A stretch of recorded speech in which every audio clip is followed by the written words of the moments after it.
Assalamualaikum warahmatullahi wabarakatuh. Kembali lagi bersama kita berdua, saya Faris Wardana dan teman saya. Syahrul.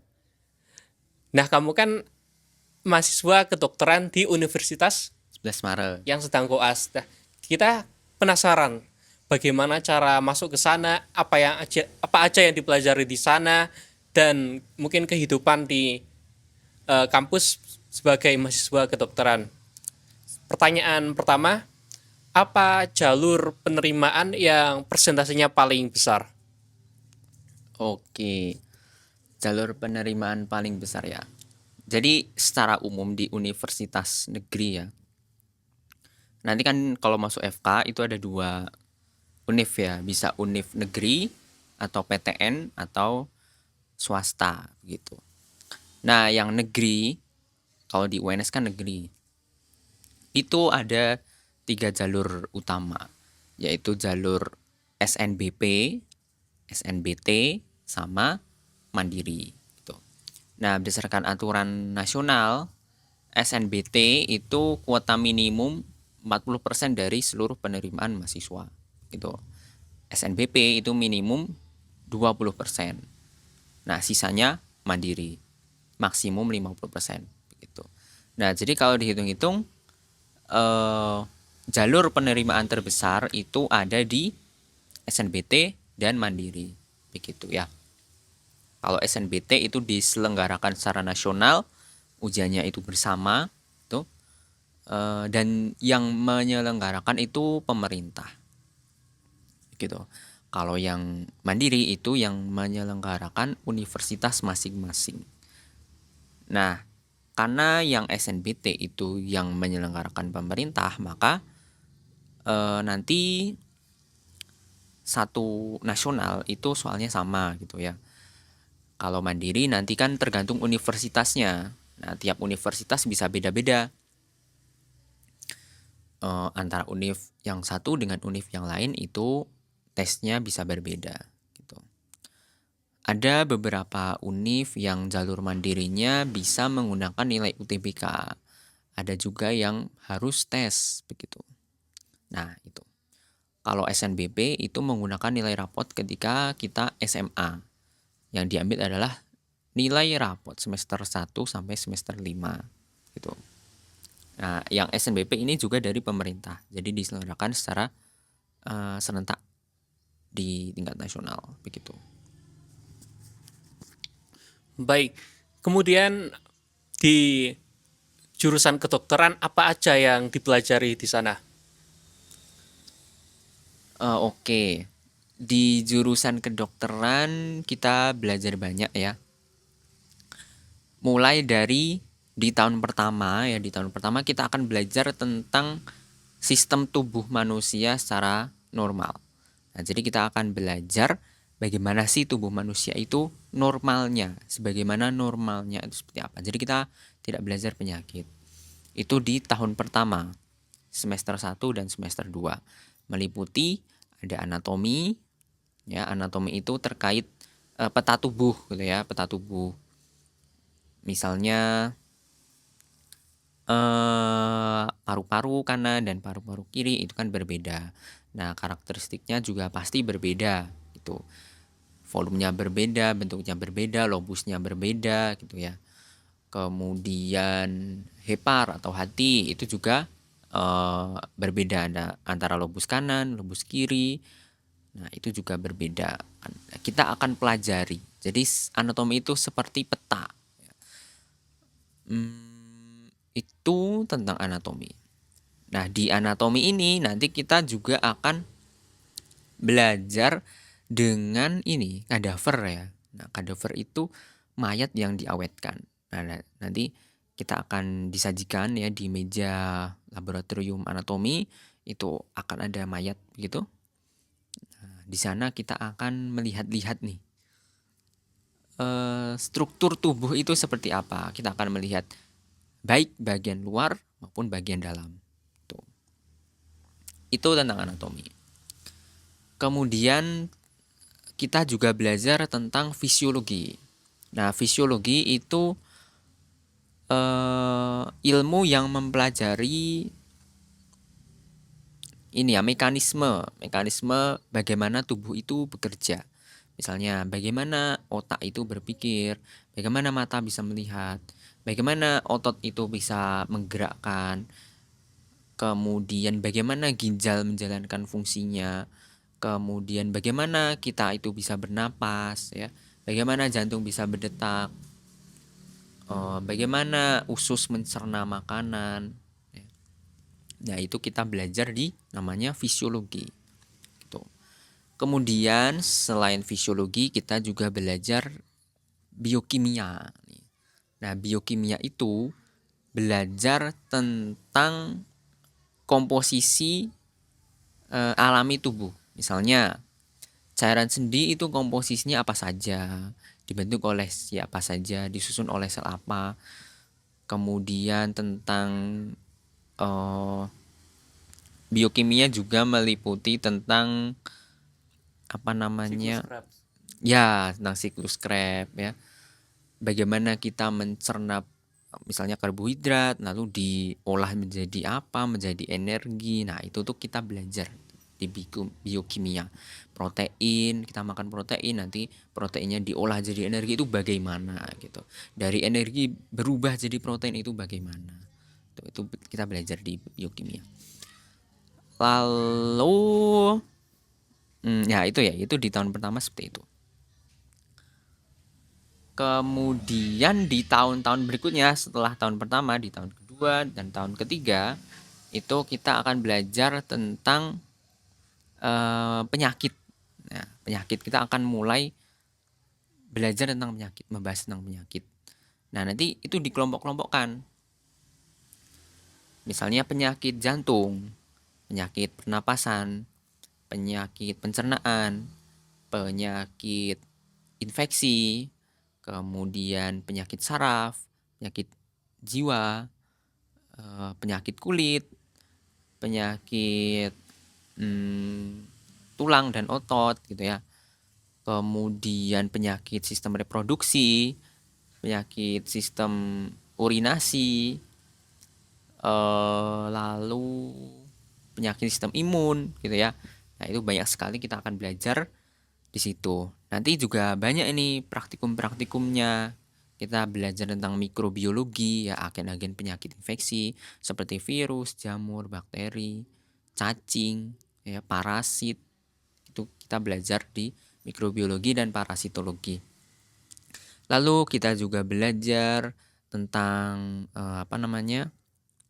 patologi anatomi. Nah, patologi anatomi kita akan melihat jaringan yang sakit itu seperti apa, ya. Dan itu nanti dibandingkan dengan jaringan yang sehat. Nah, jaringan sehat kita belajar di histologi. Nah, jaringan yang sakit kita belajar di patologi anatomi. Jadi kita akan melihat secara mikroskopis lewat mikroskop, ya, kita akan melihat komposisi jaringan kalau sakit itu seperti apa. Kanker tulang itu bentuknya secara mikroskopis seperti apa. Itu ya, terus kanker hati itu seperti apa. Paru-paru yang kena TBC itu seperti apa gitu ya. Nah, itu tentang patologi anatomi.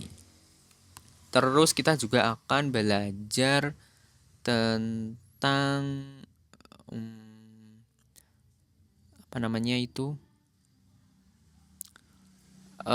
patologi klinik, ya. Tadi kan patologi anatomi. Sekarang patologi klinik. Nah, patologi klinik itu lebih ke ini, pemeriksaan-pemeriksaan penunjang, ya, seperti pemeriksaan darah, ya. Nah, itu kalau normalnya seperti apa, enggak normalnya seperti apa. Misalnya sel darah merahnya terlalu tinggi, nah ini mengindikasikan penyakit apa, kita akan belajar seperti itu. Kenapa sel darah merahnya bisa tinggi begitu, kita akan belajar di namanya patologi klinik. Nah, selain kita belajar tentang teori, kita juga belajar tentang skills, keterampilan. Misalnya memasang infus, menyuntik, kemudian melakukan pemeriksaan, ya. Bagaimana melakukan pemeriksaan napas, bagaimana melakukan pemeriksaan jantung, bagaimana melakukan pemeriksaan pada perut, pada kaki, pada kepala, mata, telinga, leher, ya. Kemudian pemeriksaan saraf kita juga belajar, cara menjahit kita juga belajar, pemeriksaan jiwa bahkan kita juga belajar. Itu jadi cukup sangat luas ya kalau belajar apa saja, belajar banyak sekali. Bahkan kita juga belajar tentang hukum kedokteran. Nah, nanti kan kita juga dituntut ya. Nanti kalau jadi dokter itu tidak boleh semena-mena ya. Nah, kita juga akan belajar tentang hukum kedokteran gitu. Ya, itu secara garis besar.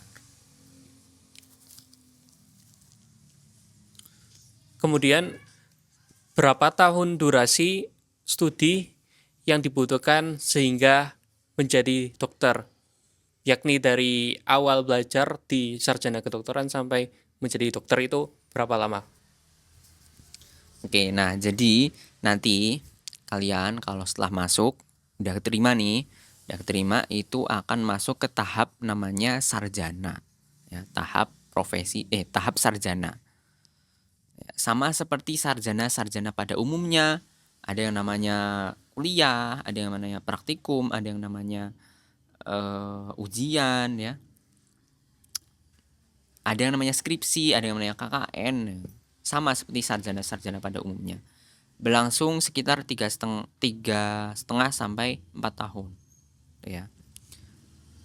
Itu tahap sarjana. Nanti kalau sudah lulus tahap sarjana, kita akan mendapat gelar sarjana kedokteran. Tuh.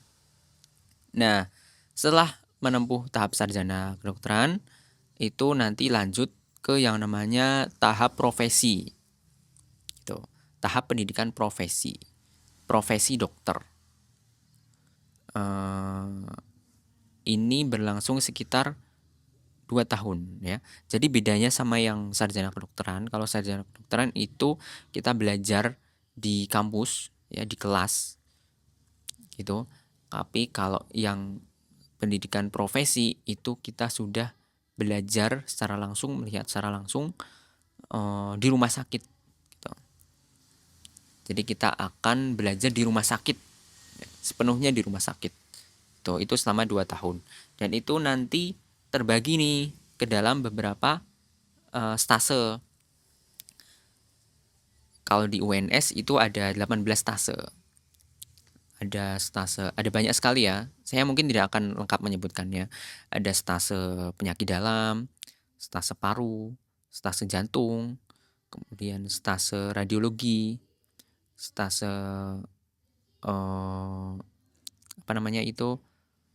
anestesi, stase gigi dan mulut, stase forensik, stase bedah, stase kulit, kemudian stase farmasi kedokteran, stase rehabilitasi medik, stase saraf, stase jiwa, stase anak, stase mata, stase THT, stase objin, dan stase terintegrasi. Nah, terintegrasi itu nanti kita akan seperti latihan menjadi dokter beneran gitu ya. Kalau yang berstase kita akan melihat ya, mempelajari bagaimana sih pasien ini dilakukan treatment, dirawat itu bagaimana. Tapi kalau sudah di stase integrasi, ini nanti kita akan berlatih menjadi seorang dokter sungguhan gitu. Itu berlangsung selama 2 tahun. Nah, setelah 2 tahun selesai, kita akan menempuh namanya ujian akhir, ujian nasional, UKM PPD. Kalau sekarang istilahnya UKN PDPD gitu. Itu ujian tulis dan ujian praktek USC gitu. Ini ujian nasional ya yang diselenggarakan oleh Kemendikti Saintek.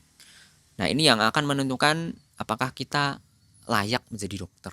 Nah, itu ujian akhir kita.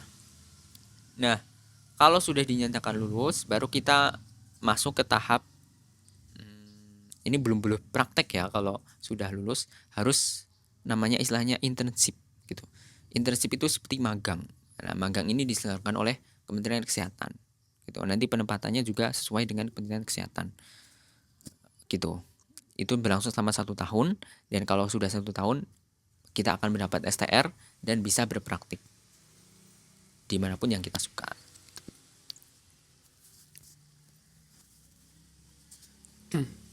Dan apa perasaan ketika pertama kali melihat kadaver atau mayat atau luka-luka yang mengerikan seperti itu? Apa perasaan kamu pertama kali?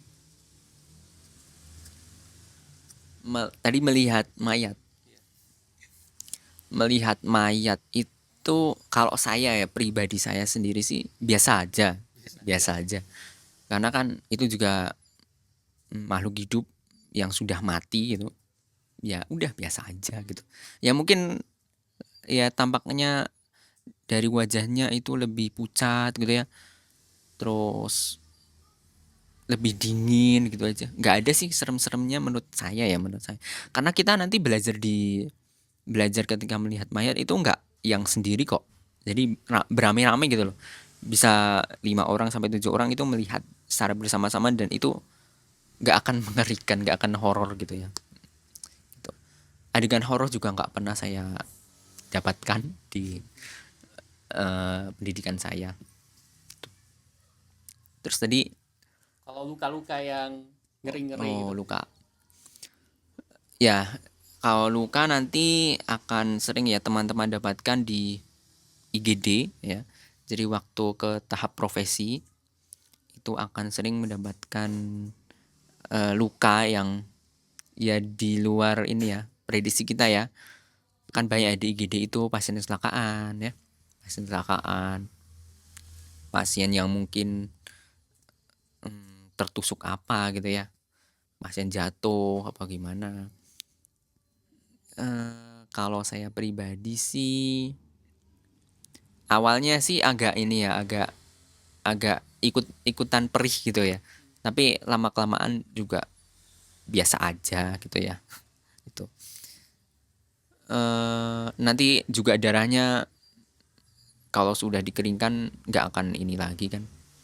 Gitu. Jadi nggak yang terlalu ngeri-ngeri banget, nggak kok. Nggak yang seperti di film horor ya. Di film horor menurut saya itu terlalu dilebih-lebihkan. Terlalu dilebih-lebihkan, jadi teman-teman nggak perlu khawatir nanti kalau melihat pasien yang berdarah-darah. Gitu. Terus, Ganti pertanyaan. oke. Baik, pertanyaan selanjutnya, apa stase paling susah, paling relatif susah menurut kamu dan paling mudah atau paling kocak gitu? Terserah. Ini jawaban yang sebenarnya belum bisa sepenuhnya saya jawab ya, karena kan aku belum selesai koasnya, masih masih 1,5 tahun lagi dan belum semua stase itu aku lewati. Nah, tapi berdasarkan rumor dari para senior saya itu stase yang paling paling menjadi momok gitu ya. Menjadi momok itu stase jantung dan stase anak. Nah, stase jantung terkenal karena dosennya yang sangat sangat teliti, sangat sangat apa namanya? Ya, paham ya, teman-teman. Nah, terus kalau anak itu terkenal akan lelahnya sih. Ya, lelahnya. Tapi overall seru begitu. Terus kalau yang apa tadi? Paling Menyenangkan, menyenangkan, paling kocak atau paling paling apa? kocak, paling berkesan ya menurut saya itu forensik ya. Karena di sana kita akan mendapatkan kasus-kasus yang unik. Kita akan melihat mayat secara langsung yang matinya itu tidak wajar. Misalnya tenggelam di selokan atau bagaimana. Kemudian ke minum racun ya. Kemudian bunuh diri, itu akan sering kita dapatkan seperti itu. Jadi ada kesannya sendiri gitu ya. Kalau stase-stase lain menurut saya sih biasa saja. Baik. Apa prospek yang bisa didapatkan dari seorang dokter? Apakah hanya kerja di rumah sakit atau di klinik atau bisa kerja di tempat lain seperti itu. Oke, dokter, kalau lulusan dokter itu tidak hanya bisa menjadi dokter ya, ada banyak sekali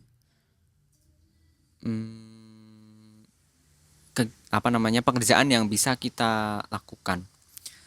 Kita bisa menjadi, ya jalur utama ya jelas menjadi seorang tenaga medis, menjadi seorang dokter gitu. Jadi seorang dokter itu pun bisa kerja di suatu perusahaan swasta, RS swasta, ataupun di layanan kesehatan milik pemerintah seperti puskesmas atau RSUD gitu ya, atau RS milik Kementerian Kesehatan. Jadi bisa lewat PNS ataupun mitra gitu. Jadi bisa menjadi PNS atau pegawai swasta. Kemudian selain menjadi klinisi, kita juga bisa menjadi dosen. Nah, tapi kalau dosen itu kita harus studi lanjut ya, minimal S2 atau spesialis, baru kita bisa apply untuk menjadi dosen. Baik itu dosen di perguruan tinggi negeri maupun perguruan tinggi swasta. Kalau perguruan tinggi negeri ya tentu nanti kita ikut CPNS, Kementerian Pendidikan Tinggi, untuk dosen gitu. Kemudian kita juga bisa apply PNS di kementerian lain, misalnya Kementerian Hukum, Kementerian Agama, itu juga cukup banyak yang menyediakan formasi untuk dokter, teman-teman.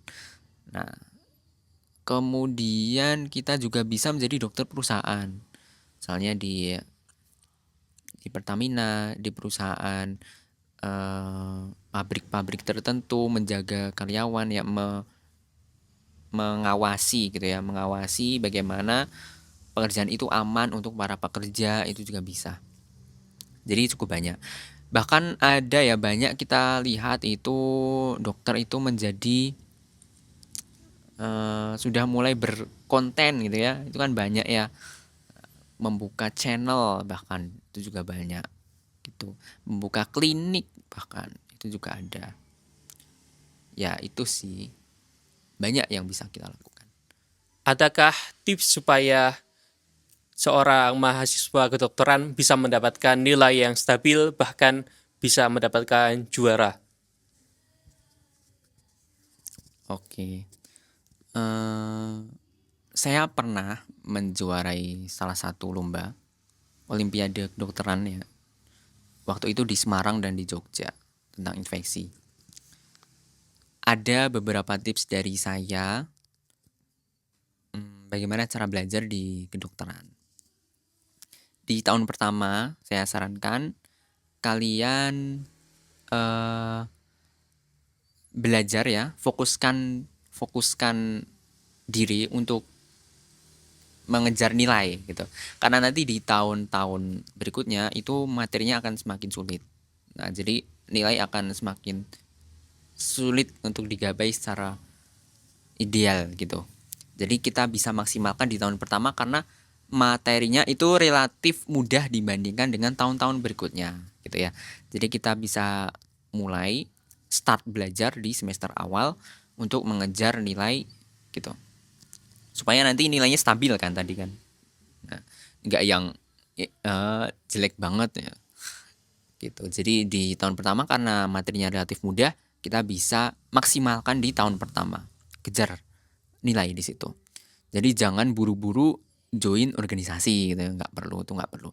Join organisasi kita bisa mulai ketika sudah terbiasa dengan materi-materi kedokteran, dengan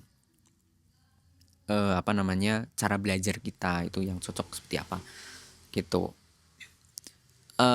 Kemudian banyak sekali akses ya supaya kita bisa belajar di channel YouTube, bahkan banyak sekali menyediakan penjelasan-penjelasan dan itu sangat bagus ya menurut saya ya di YouTube ya. Kemudian di zaman sekarang kan ada AI ya, ada AI. Kalian bisa download buku, textbook begitu. Kalian bisa baca. Kalau ada yang tidak paham, ya tinggal kalian tanyakan ke AI gitu. Kalian bisa ambil gambar dari teks itu lalu minta AI untuk menjelaskan. Itu juga bisa dilakukan seperti itu. Anda bisa curi-curi belajar itu ketika sebelum kuliah maupun setelah kuliah. Sebelum kuliah Anda biasanya dosen akan memberikan materi ya. Saya akan memberikan materi ini gitu. Nah, Anda bisa baca-baca dulu ya lewat PPT yang diberikan, atau Anda bisa juga belajar setelah dosen menjelaskan. Jadi setelah selesai kelas gitu. Nah, nanti baru Anda baca lagi.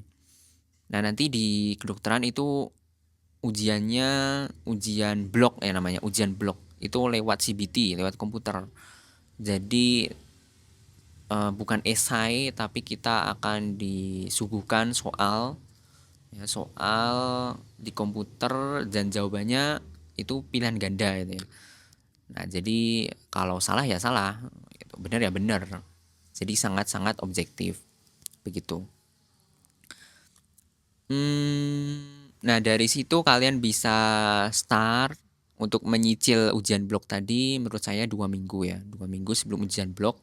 Jadi tiap blok itu nanti akan ada ujian. Nah 2 minggu sebelum ujian akan dicicil itu sudah cukup menurut saya gitu. Sehingga nilainya bisa ya bagus ya, karena persiapannya juga matang. Kemudian untuk lomba itu nanti akan di-share biasanya di Instagram milik himpunan mahasiswa kedokteran, itu nanti akan di-share di sana. Misalnya ada lomba ini gitu. Ataupun kalian bisa aktif sendiri mencari-cari lomba. Karena banyak sekali universitas-universitas, fakultas-fakultas kedokteran yang membuka lomba. Gitu. Ada lomba misalnya cerdas cermat gitu ya, lomba bikin penelitian ya, kemudian lomba tentang poster gitu juga banyak. Nah, itu kita bisa aktif mencari dan mengikuti. Nah, terkait dengan olimpiade kalian juga bisa berkontak dengan dosen untuk meminta bimbingan. Nah, menurut saya bimbingan dengan dosen itu juga cukup membantu karena dari pengalaman saya yang bimbingan dengan dosen tentang lomba itu banyak yang mendapatkan juara gitu. Itu adalah pertanyaan terakhir. Mungkin sekian dulu dari sesi question and answer kali ini. Dan kita akan mungkin bertemu lagi tahun depan. Sekian dari kami. Assalamualaikum warahmatullahi wabarakatuh.